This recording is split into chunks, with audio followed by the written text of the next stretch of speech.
Bienvenidos de vuelta. Ayer les compartimos el primer combo. En un momento les presentaré la segunda parte a petición de varios, pero antes, la misma advertencia. Estos relatos contienen temas de adultos, así que se recomienda discreción. Aún te quedan unos segundos para que busques algún snack para acompañar esta noche de relatos. Ahora sí, apaga las luces o cierra los ojos, ponte tus audífonos y que venga la oscuridad.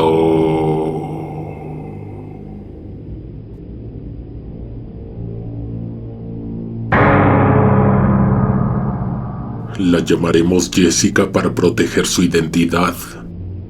Estudiamos juntas la carrera de programación, pero ahí terminan las similitudes. Actualmente estoy en un call center y ella, desde hace un par de años, se dedica a la gestión de suscripciones de contenido privado bajo demanda. En pocas palabras, cobra por lo que otros regalan en redes sociales. No nos vamos a engañar, gana muchísimo más que yo y que cualquiera de los que nos graduamos de esa carrera. Nunca dejamos de mensajearnos. Y hace poco me buscó para desahogarse. Me contó que ya no solo se queda vendiendo fotos ni en vivos. Ahora acepta salidas con clientes VIP. Me dijo que sintió mucho alivio que yo la escuchara y que yo era la única persona a la que se lo había contado. La primera vez le pagaron el equivalente a $900, unos 18,000 pesos mexicanos. El tipo le estuvo insistiendo por meses que lo dejara besarle los pies. Las cosas salieron bien. Después de eso, Jessica añadió a su perfil que aceptaba clientes VIP. Jessica nunca se había asomado a los niveles medios de la oscuridad en la mente humana. Cuando empezó con esta clase de clientes, se echó un clavado directo hasta el fondo. Una vez consiguió una moto a cambio de una sola sesión. Me contó algo muy loco. Le pagaron para quedarse inmóvil toda la madrugada. Estuvo 6 horas de pie sobre un altar, vestida con un manto de virgen de tela pesada y encajes antiguos, pero con los pechos al descubierto. El tipo también estaba caracterizado de sacerdote, pero ella jura que no eran disfraces de tienda. La vestimenta de ambos se veía original, tomada de una sacristía real. Durante todas esas horas, el hombre estuvo rezando, se desnudó la espalda y se flageló hasta sangrar. Y ella tenía que permanecer con la cara mirando al cielo, embriagada de fe. El cierre de la sesión ocurrió cuando ella tuvo que vaciarle cera hirviendo directamente en los ojos. En ese momento el tipo se arqueó completamente fuera de sí, alcanzando ese clímax que buscaba a través de la penitencia y el dolor. Jessica se llevó la moto a su casa con trabajos. Como no sabía manejarla y le daba miedo siquiera encenderla, la dejó arrumbada en el patio. Cada vez que pasaba junto a ella, se quedaba pensando en el tipo de vacío que acababa de llenar. Mientras la escuchaba hablar, me di cuenta de que era muy lista y precavida.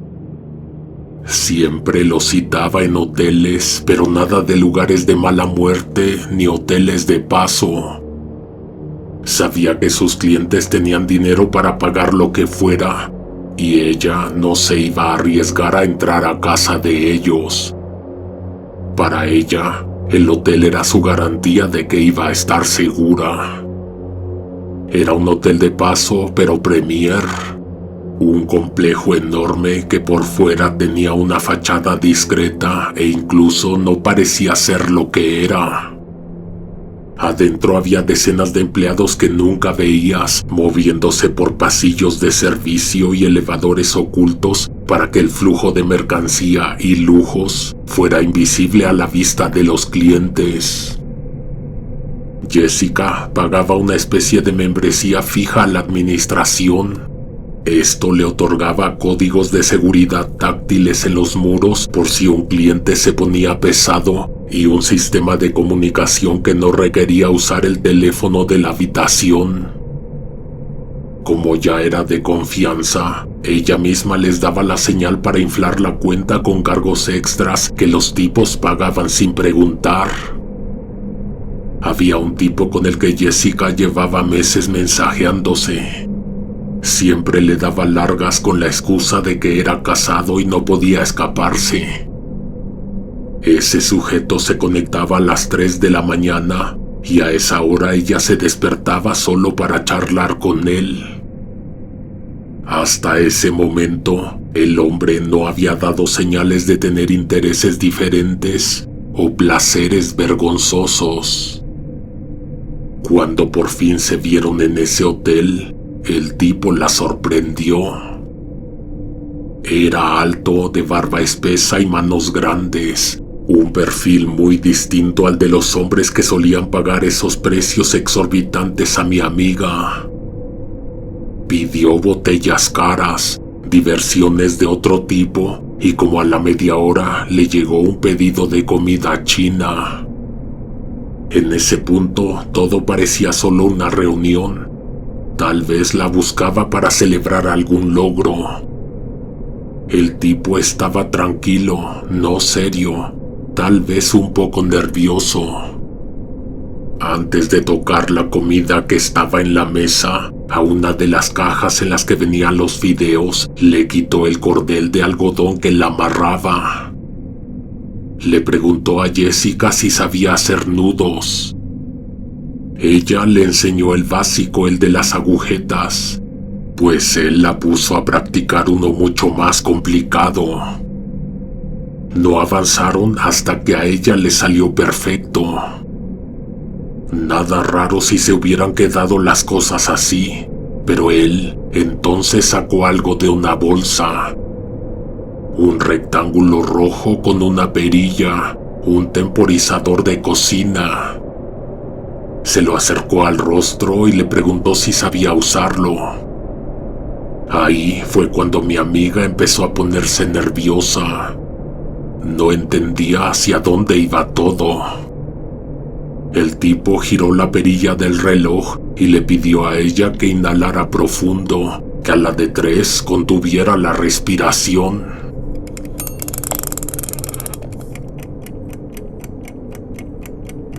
Jessica no aguantó ni 35 segundos. Él, con toda la calma del mundo, le explicó que su récord de aguantar la respiración era de 1 minuto con 40. Después se levantó, vació la comida a la basura y solo se quedó con la bolsa. Empezó a hablar de la bolsa de plástico, del material con el que había sido fabricada, transparente, resistente y suave. Si de algo se sentía orgullosa ella, era de saber fingir interés. Era muy buena en eso. Sin embargo, una que otra alarma ya se había activado adentro de ella. Así que esta vez le tocó poner atención. «La bolsa perfecta», dijo el tipo mientras la acariciaba con ambas manos. A continuación, le extendió a Jessica la cuerda y la bolsa. Se acostó boca abajo y pasó los brazos hacia atrás. Le ordenó que le amarrara las muñecas con el nudo que acababan de practicar y que pusiera el temporizador. Había demasiadas instrucciones. Una vez que empezara el tiempo, ella debía sentarse sobre su espalda, ponerle la bolsa en la cabeza y jalarla hacia atrás con todas sus fuerzas. El tipo disfrutaba de la asfixia erótica. Le advirtió que no le hiciera caso si se retorcía, si gritaba o si parecía que le suplicaba que parara. No debía soltarlo hasta que sonara la campana del reloj. Le aseguró que la bolsa no se iba a romper, que confiara en el material.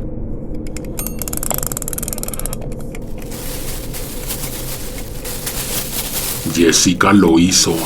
Se le fue encima y jaló la bolsa y la cabeza hacia atrás, mientras el tipo empezaba a sacudirse debajo de ella.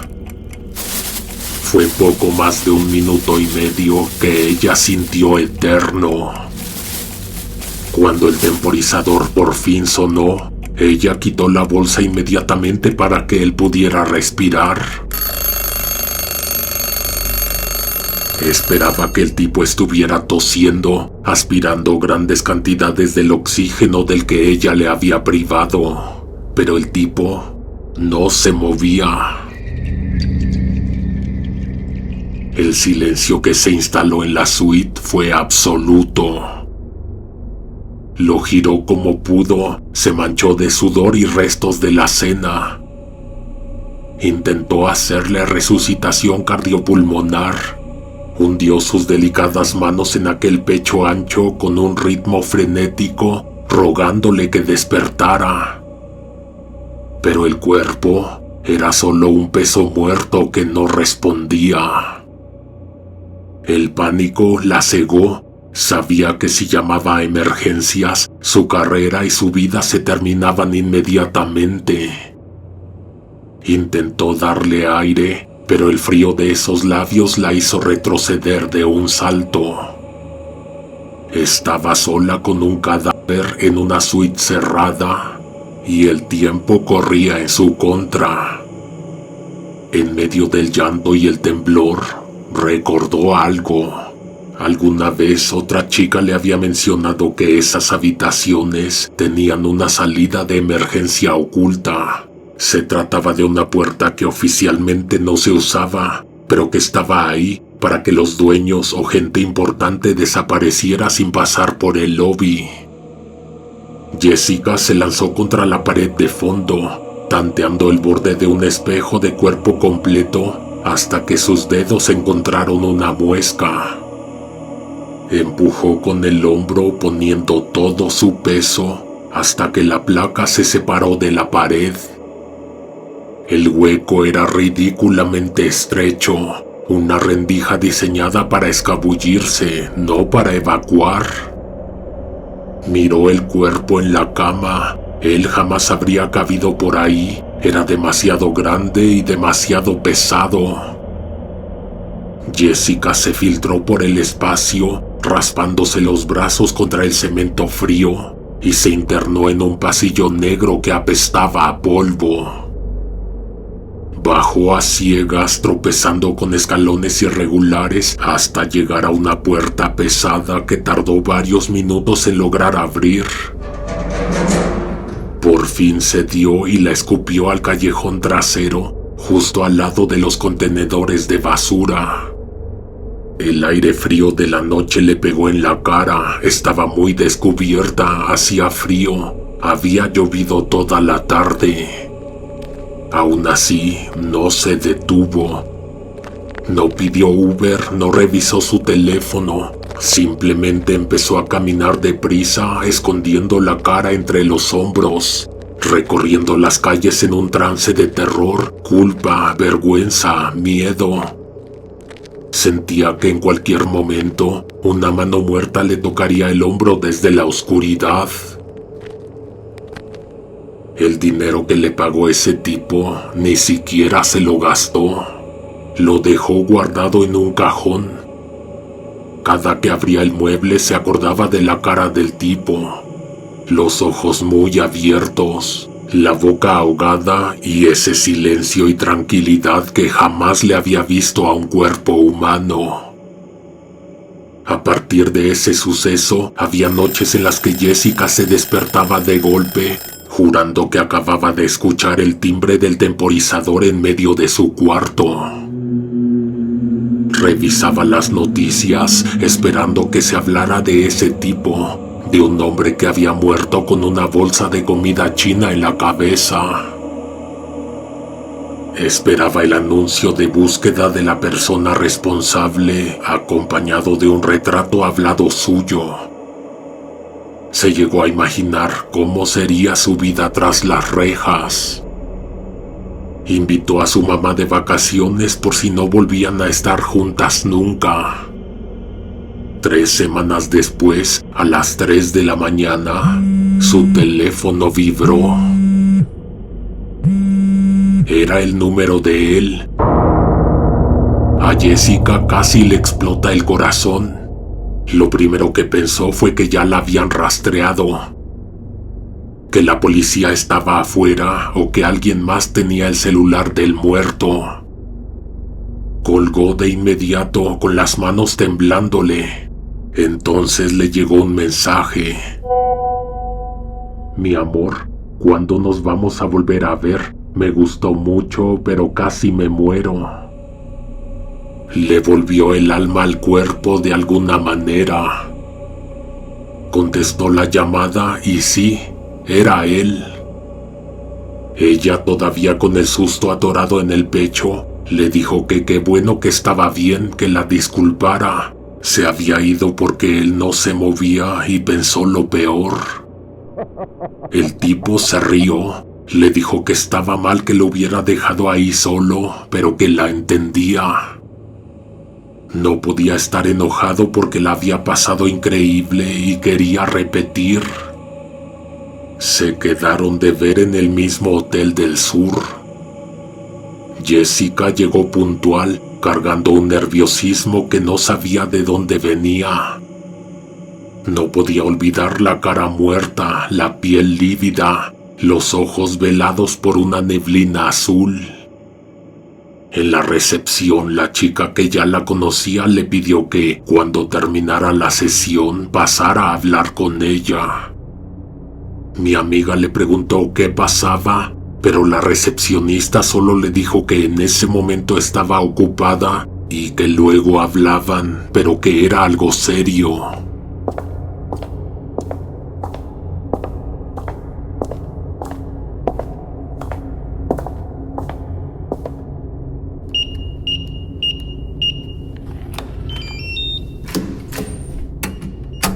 Entró a la suite. En la mesa estaba todo puesto como si el tiempo no hubiera pasado. La bolsa de plástico, las cajas de comida china, el cordón de algodón y el temporizador. Pero el tipo no estaba por ningún lado. Ella se sentó en la cama y escuchó ruidos en el baño. Le habló, pero el tipo no contestó. Del otro lado se oían pasos y el sonido de cosas moviéndose, así que decidió darle privacidad. Jessica prendió la tele, le subió y se puso cómoda en la cama. No podía dejar de ver la bolsa de comida sobre la mesa. La idea de repetir lo que la había aterrado por semanas le daba vueltas en la cabeza. Sacó su pluma, le dio una fumada larga para calmar los nervios y se quedó viendo un reality show. En algún punto, el sueño le ganó. Cuando despertó, la recámara seguía vacía. La puerta del baño estaba abierta de par en par, pero el tipo no aparecía por ningún lado. De pronto sintió un tirón violento, como si alguien le hubiera puesto la bolsa en la cabeza y jalado hacia atrás, y no podía respirar, pero solo fue una sensación. La bolsa con la comida fría seguía intacta sobre la mesa. Se salió de la habitación a toda prisa. Intentó pasar de incógnito por el lobby, recordando que la última vez se había ido huyendo por los pasillos y seguro estaba grabada. Pero la recepcionista le cortó el paso y le preguntó por qué andaba tan rara. Por nada, ya me tengo que ir, contestó Jessica tratando de esquivarla. La muchacha de recepción la detuvo. Le habló de su cliente, el de la barba, que ese sujeto ya había ido varias veces al hotel, pero que siempre llegaba solo. Nunca pedía acompañante. No llegaba en carro, aparecía de la nada y se escondía en las instalaciones. Incluso lo habían visto por las cámaras en lugares donde no debería estar, como en la azotea, haciendo quién sabe qué. ¿Segura que es el mismo?, preguntó Jessica con la voz temblándole. La recepcionista le preguntó si el tipo no hacía cosas raras cuando estaba con ella. A mi amiga le vino de golpe la imagen de la cara cubierta con el plástico y la silueta de su rostro dibujada contra la bolsa blanca de comida china. No, para nada. Mintió, pero no pudo moverse. Sintió que tenía que soltarlo. Yo creo que está muerto, dijo mi amiga y se echó a llorar. Me citó hoy, pero nunca llegó. La empleada la miró sin entender. ¿Cómo va a estar muerto si hace un momento dejó la carpeta para que le cobraran el servicio? La recepcionista abrió el portacuentas de piel donde suelen entregar la cuenta, pero estaba vacío. No había tarjeta, ni efectivo, ni voucher. Las dos se quedaron calladas, confundidas, en un silencio pesado que solo se rompió cuando el celular de Jessica vibró. Su Uber acababa de llegar a la entrada del hotel. Después de ese día, el tipo no se ha vuelto a comunicar con ella por ningún medio.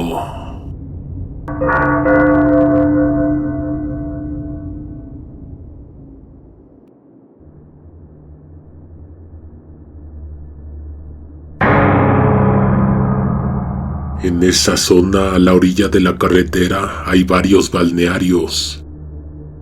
Todos tienen aguas termales, río y albercas. En ese tiempo teníamos unos 20 años e íbamos seguido en grupo, como esa vez. Me acuerdo bien porque era mi cumpleaños. El parque tenía una promoción donde el cumpleañero entraba gratis y iba acompañado por más de 3 personas. El plan era quedarnos a acampar, así que nos pusieron pulseras para entrar y salir muy libremente. Pasamos el día nadando y en los toboganes. Salimos tarde a comer a los puestos de afuera donde era más barato y después nos metimos al área de campamento. Estuvimos ahí un rato platicando y tomando. A las 7 de la noche, 2 de mis amigos, Iván y David, dijeron que irían a la tienda de afuera. Tardaron como 40 minutos en regresar, pero llegaron con las manos vacías. Se veían alterados y nos pidieron que los acompañáramos al fondo del predio del balneario. No salimos a la carretera, dijo Iván agitado. Nos distrajimos caminando hacia la parte de atrás, donde están los árboles viejos. Tienen que ver lo que hay ahí. Caminamos hacia lo más profundo del terreno. A medida que avanzábamos, el ruido de la música de las albercas y las risas de la gente se oían cada vez más remotas. El aire se volvió pesado y muy caluroso. El bochorno no desapareció ni cuando se quitó el sol. Ahí donde terminaba la iluminación de las áreas comunes, se erguía una construcción que no conocíamos. Un motel abandonado dentro del mismo balneario.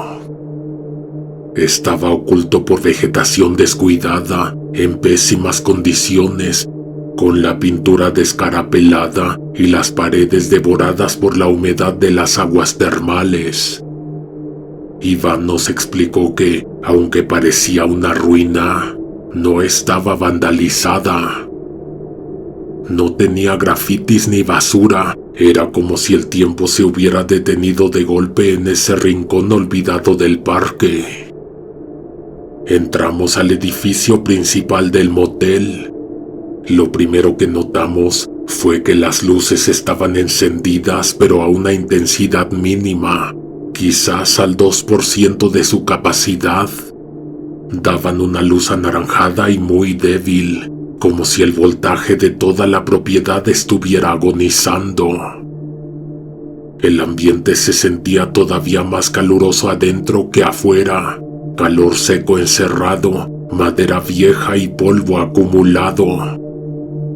Las habitaciones estaban vacías, pero las esquinas y los marcos de las puertas estaban bloqueados por amplias telarañas. Caminamos por un pasillo largo hasta que llegamos a una habitación al fondo.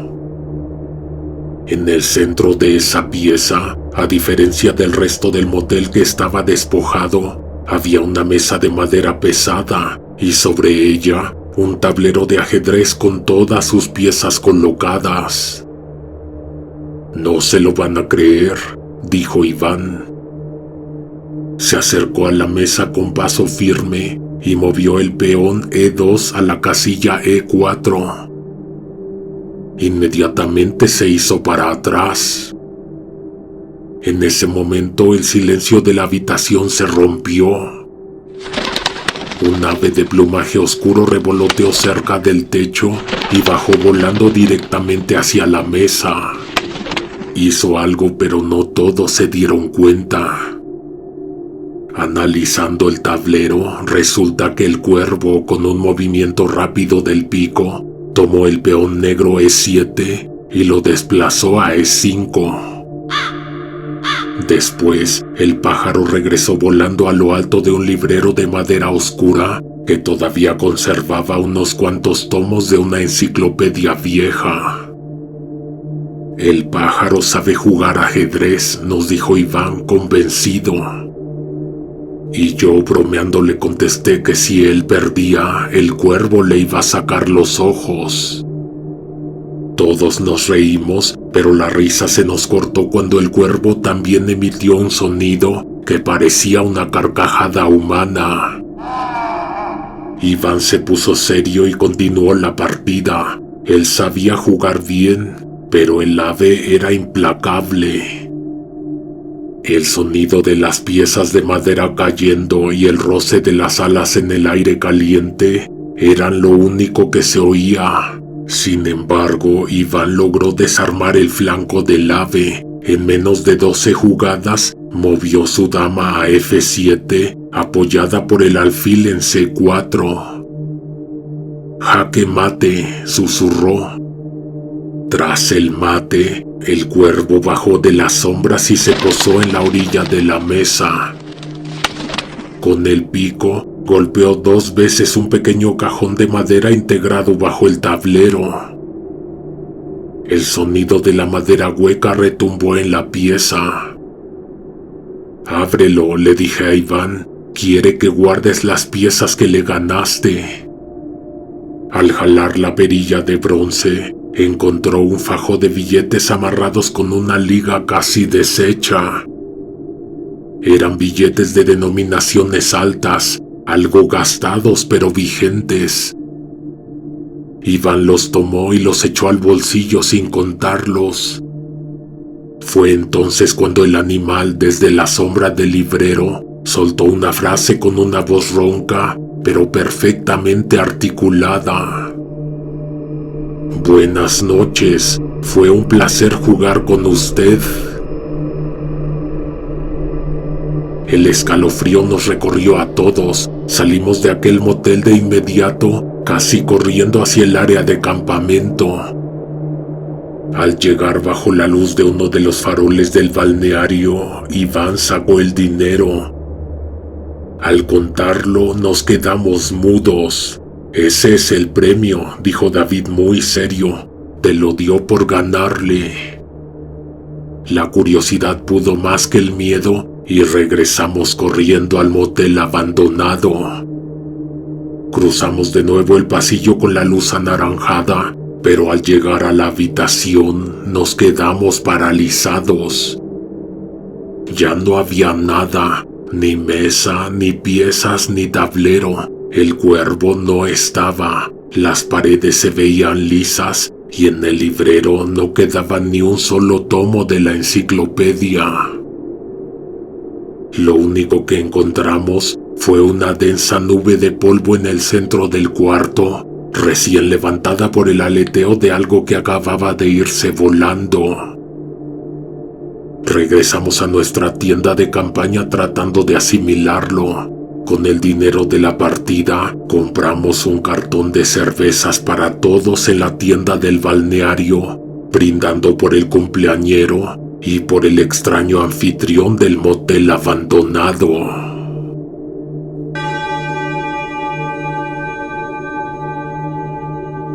Gracias por llegar hasta este punto. Vámonos a los comentarios. La frase de este combo es el número de segundos que aguantas la respiración. Nos escuchamos pronto. Revienta el botón de like y de hypear. Ayúdanos a seguir produciendo videos. Hasta la próxima. Alguien te observa en la oscuridad.